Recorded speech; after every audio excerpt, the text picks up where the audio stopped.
Welcome back, guys, to another episode of Beyond the Arc, and I said that the next episode wouldn't be in a couple of months' time.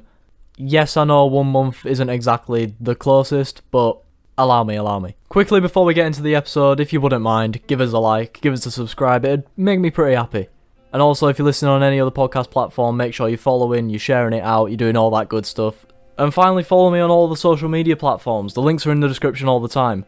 So please, if you haven't done anything that I've asked you to do so far, stop listening. Subscribe, or follow, and share. Right, let's go into the video, and let's start talking about playoff basketball. Now, as I'm recording this, the first round is pretty much in the books, bar like 3 series. And as much as there's been some amazing performances on the basketball court, a lot of the attention has been taken by the fans. It's almost like the pandemic has just rendered their common sense just gone. Like, it's not there anymore. Like, there's a great chance that we've had more fan ejections than we've had player ejections. And given how petty the NBA referees are today, I'm very surprised at that. Very surprised. I mean, in modern NBA, I wouldn't be surprised if someone got double-teched and ejected for genuinely just scratching their eye at an official because apparently that's some sort of threat.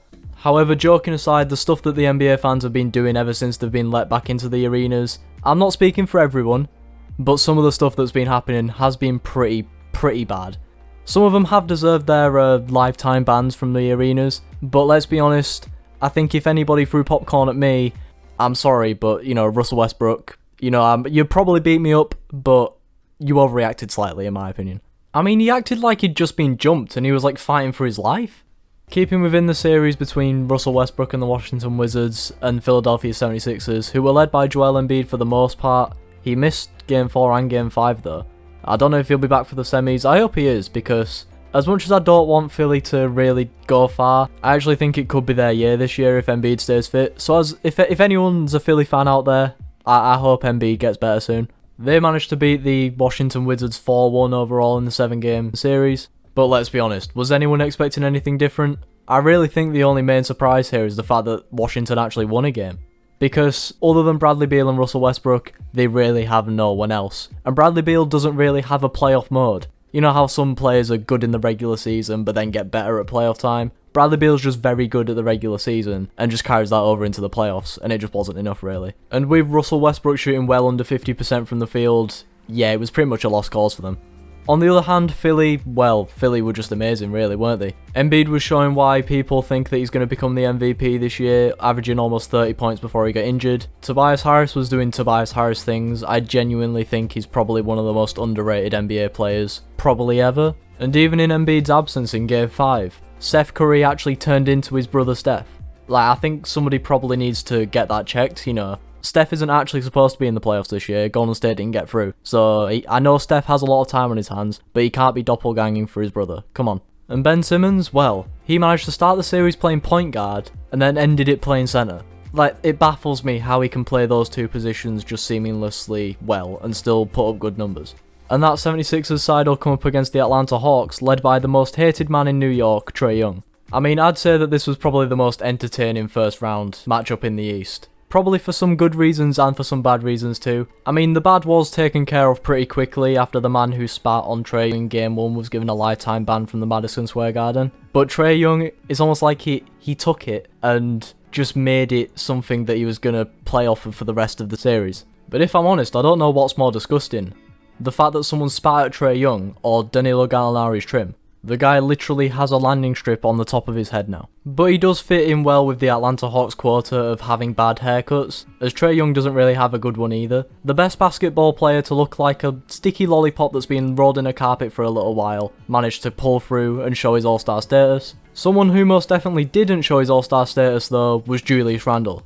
After the Hawks won the series 4-1, reports were coming out saying that Julius Randle had become a 2-time MIP award winner for 2021. The most improved player, and missing in playoffs. I mean, when a 32-year-old past his peak Derrick Rose is the one leading your offense, New York, you're in the mud. Derrick, just come back to Chicago next year. I'm telling you, with you in the starting lineup, we're going to win the NBA title. Bold prediction, I know, but it's going to happen. I'm obviously joking, please don't slew me in the comments. But overall, I'm pretty happy for Derrick. Now let's just hope either the New York Knicks get better, or that Derrick can move to a championship contending team next season, because let's be honest, I'll die a happy man if Derrick Rose wins an NBA title before he retires. As for Atlanta, I'm pretty sure they'll give Philly a tougher time than Washington did. I am going to go out and predict that if Embiid still isn't fit by the time the series begins, Atlanta probably might even go up 2-0.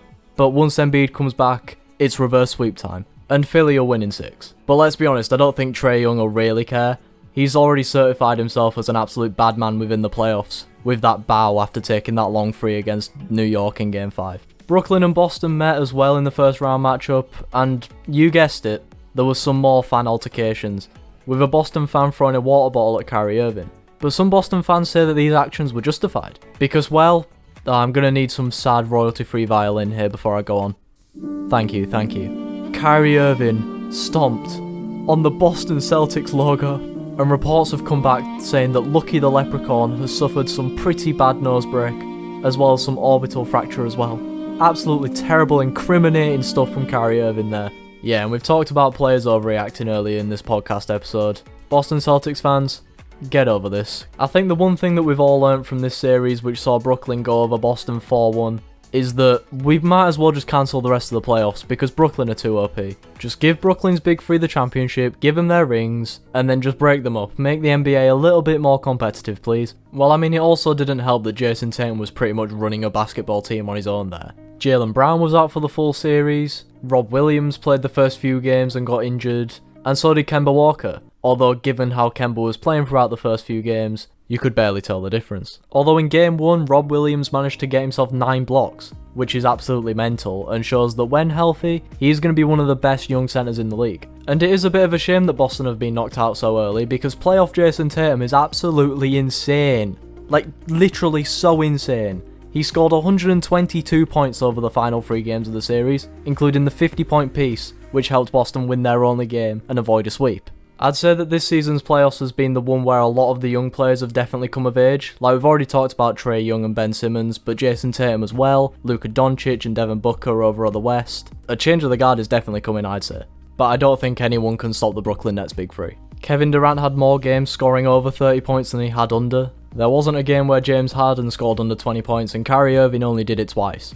The only thing that's really going to be able to stop Brooklyn this season, in my opinion, is an injury to one of their big three. But given the amount of time they've had resting over the regular season, I just don't see it happening. But hopefully the next round will be a little tougher for them, given that they'll have to go through Giannis Antetokounmpo's Milwaukee Bucks, who have had quite a long time to rest, don't you forget, given that they've been the only team that have been able to sweep their opponents 4-0 in the first round. Because, well, the Miami Heat genuinely didn't really put up much of a fight. If you've forgotten, this is the team that made it to the NBA Finals last year out of the Eastern Conference. The best team in the East, pretty much.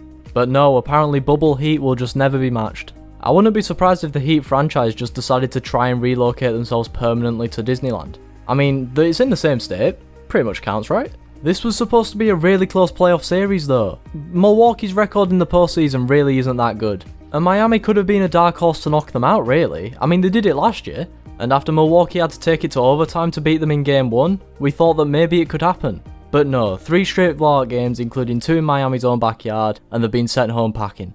And I'm pretty sure after the playoff series finished, Miami's executives were pretty much on the phone to New York's, asking if they could extend their search party for Julius Randle so it could include Jimmy Butler and Bam Adebayo. Because they just went missing, and so did Tyler Hero. Remember when he was putting mock trades for the likes of James Harden and Zach LaVine? I genuinely don't think I'd trade my mop boy for Tyler Hero right now. Okay, maybe that was a bit harsh, but you get my point. But credit where's due to Milwaukee, they did kind of capitalise on it, and they played some good basketball too. And it helped that Giannis' role players were turning up as well. Players like Chris Middleton were firing on all cylinders, and the Milwaukee Bucks will definitely need that against Brooklyn if they want any chance at going through. Also, apparently playoff Bryn Forbes is a thing. Like, if there was a 6th man of the year just for the playoffs, I think Bryn Forbes might actually win it. But it's weird because the dude literally only shoots threes, but he's actually been quite good at it, and they'll definitely need that to continue. But one of the major points to come out of the Milwaukee Bucks team going into the playoff semi-finals is the absence of Donte DiVincenzo. The dude's just a really good defensive guard, and the Bucks will really need those if they want to get past Harden and Kyrie and Durant and all them lot. But they also have players like Drew Holiday who can turn up defensively too. And Giannis is one of the best defenders in the league, as well as being one of the best attackers in the league too. Like, he's genuinely unfair. And out of anyone on the Milwaukee Bucks roster, Giannis Antetokounmpo will have loved this week off more than anyone else. And he'll be raring to go, and I can actually see him and the Bucks taking Game 1 in Brooklyn, but that's probably all they're going to get. I can see a gentleman sweep happening here, with Milwaukee losing 4-1 to the Brooklyn Nets Big Three. And then moving over to the West, which was a lot more competitive in my opinion. Only one playoff matchup managed to go under 6 games in the West. and that was the Utah Jazz going over the Memphis Grizzlies 4-1. And let's be honest, there was some potential for an upset as Memphis took game 1 in Utah, but then Donovan Mitchell came back, and then it was business as usual for the Jazz. But credit where's due for Memphis. They didn't even finish in the playoffs, and they managed to get in through the play-in by beating the Golden State Warriors and the San Antonio Spurs, and then they had to deal with a Utah Jazz team, who I think are a sleeper for the NBA title this year. When fully fit, they're pretty dangerous, and their ball movement is absolutely mental good. But sticking to talking about Memphis for the moment, and let's talk about Ja Morant. The point guard is only in his second year in the NBA, and he absolutely smashed it in his first playoff appearance. He averaged over 30 points in the 5 games that he played, which is up 11 from his season average. I do think he's earned a lot of admirers through this playoff run, not only for fans, but from like actual pundits and players too. It is a shame that his run has ended so early though. But let's be honest, the Grizzlies can really only go up from here. Their core is so young. Ja Morant and Jaren Jackson Jr. are both 21, and Dylan Brooks, who I didn't see him going off in the playoffs before it started, he went mental. He's still yet to consistently perform at the level that he was playing at during the playoffs. So I think if he can keep that going throughout the whole of the regular season next season, then the Grizzlies probably won't even have to rely on the play-in to get into the playoffs next year. And hopefully that'll mean that they'll progress further than the first round. But back to Utah, and let's be honest, they are just pretty good, aren't they? Jordan Clarkson being so good off the bench definitely helps. Mike Conley's just one of those guys that you just really want to see win. And as much as he gets bagged on for being a bit of a fraud when it comes to winning Defensive Player of the Year, Rudy Gobert just is a bit of a beast in the paint, isn't he? He averaged over 3 blocks in the first round. And that's rounded off with Donovan Mitchell, who just came in and turned the tide of the series by himself pretty much. I do think that the Jazz are going to get into the NBA Finals if their core stays healthy. And having a massive rest will help definitely, because they'll be going up against the winner of the Dallas Mavericks and the Los Angeles Clippers, which hasn't even finished yet. It's gone to 7 games. And it's annoying because I've waited as long as I possibly can to record this. All that needed to happen was Dallas to win at home, but no. Nobody seems to want to win at home here, given that the away team has won out on all 6 occasions so far in this playoff series. So going off of this logic, the Mavericks have to win this, right? Given that the final game's been played at the Staples Center. But anything could happen in Game 7 between these two teams, because in my opinion, the 2 best players in the whole playoffs play in this series. Usually you'd have the best matchups happening actually in the NBA Finals, but Kawhi Leonard and Luka Doncic are unbelievable. Literally unbelievable so far. It's taken him a year, but the Los Angeles Clippers have finally got that 2019 playoff Kawhi Leonard that led the Toronto Raptors to a title. And all that load management seems to be paying off as well, given that he's played over 40 minutes in 5 of the 6 games so far in the series. He's averaging 32 points over the playoff series so far, and he's making Paul George look good for the first time ever as well in the playoffs. Okay, maybe I'm joking a bit. Yeah, he hasn't been absolutely useless this series, and he's scored over 20 points in each of the 6 games so far. But the thing is though, they don't really have anyone else. They had to rely on Reggie Jackson to pull through in Game 6, scoring 25 points and getting 9 rebounds. And they didn't have DeMarcus Cousins, Patrick Beverley, or Serge Ibaka for Game 6 as well. So if they don't have him for Game 7, Dallas might actually pull through, given that Luka Doncic is probably one of the best players in the NBA right now, and I think when he retires, we might even be putting him in the GOAT conversation. I'm not even joking. I don't think I've seen a carry this big since LeBron James in the 2018 playoffs with the Cleveland Cavaliers. Because Kristaps Porzingis, what are you doing? Like, you're supposed to be the big man, but you're doing nothing. You can't even grab rebounds. You're 7'3". Watch him come and drop like a 40-40 game now in Game 7 just to shut me up. Maybe I am over-exaggerating a little bit though, because Luka has had some help from his role players. Tim Hardaway Jr. has been playing pretty decently bar Game 4 where he dropped a stinky 4 points. And Boban Marjanovic is just Boban Marjanovic. Nothing really bad to say there. I do think that every single neutral fan wants the Clippers to lose here, but I actually don't think it'll happen. I think the Clippers will take Game 7, but I do think no matter who gets through, the Jazz will probably beat them in 6 games in the second round. They just have too much depth that the Clippers and the Mavericks just don't have right now, and I think that'll be enough to push them over the line into the conference finals. Moving over to the other side of the Western Conference first round, and Devin Booker and the Phoenix Suns have absolutely F5'd LeBron James' first round record, and the streak is over. LeBron had never lost in the first round in the last 14 matchups, but the Phoenix Suns have proven to be too much for the Los Angeles Lakers, knocking them out 4-2. And I do think the big difference in this playoff series was about injuries, both to Chris Paul and then Anthony Davis. Chris Paul injured his shoulder in Game 1 of the first round, and you could instantly see how that negatively impacted the Suns as the Lakers took a 2-1 lead out of 3 games. But then Anthony Davis injured his groin in the Game 3 victory, and that proved to be too much as the Lakers lost 3 straight games, sending the Suns through. Respect to AD for coming out and trying to play in Game 6, as the Lakers were facing elimination, but you could tell his groin wasn't 100% and he left partway through the first quarter. Now though, the question on everyone's minds coming out of this playoff series is LeBron James washed? And the serious answer is no. LeBron was still putting up good numbers that we expect from him, and it's not really his fault that Anthony Davis got injured.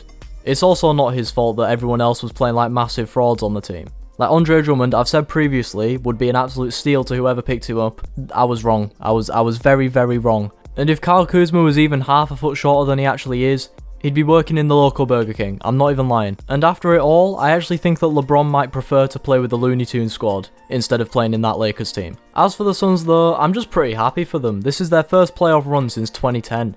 And I think after their bubble run last year, everybody wanted the Suns to do well. And I think everyone just wanted Devin Booker to do well as well. And he scored 77 points in total in the last 2 games of the series. So good on you, Devin, well done. But I actually don't think that any of this would have been possible without the signing of Chris Paul in free agency this year. The point guard has once again shown how valuable he is to a franchise. And you could see even throughout this series when he got injured, the Suns just weren't the same. And I do really hope that he stays healthy, because this is probably his best chance at a ring for the final time in his career.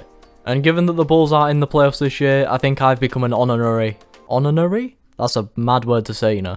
I've become a Suns fan over the last few weeks, and I hope that they get through at the finals, and I hope that they manage to topple Brooklyn if they get to the finals too. But let's not get too ahead of ourselves, because in the semi-finals they're going to be facing Nikola Jokic, possibly the MVP of the league, and the Denver Nuggets. They knocked out the Portland Trail Blazers in the first round, and first of all, let's just talk about Damian Lillard for a bit. When you can drop a 10-point night and still average 34 points throughout the 6 games, you know you're a beast. And he even hit 55 points, scoring 12 threes in the Game 5 loss in double overtime.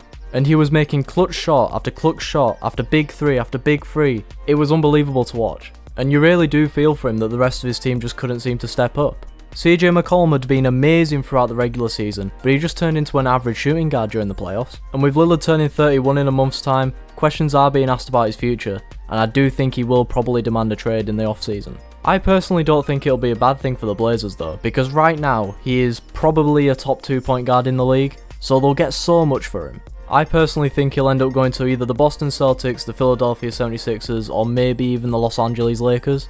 I just think that those 3 teams are the teams that have the most to give in exchange for Dame.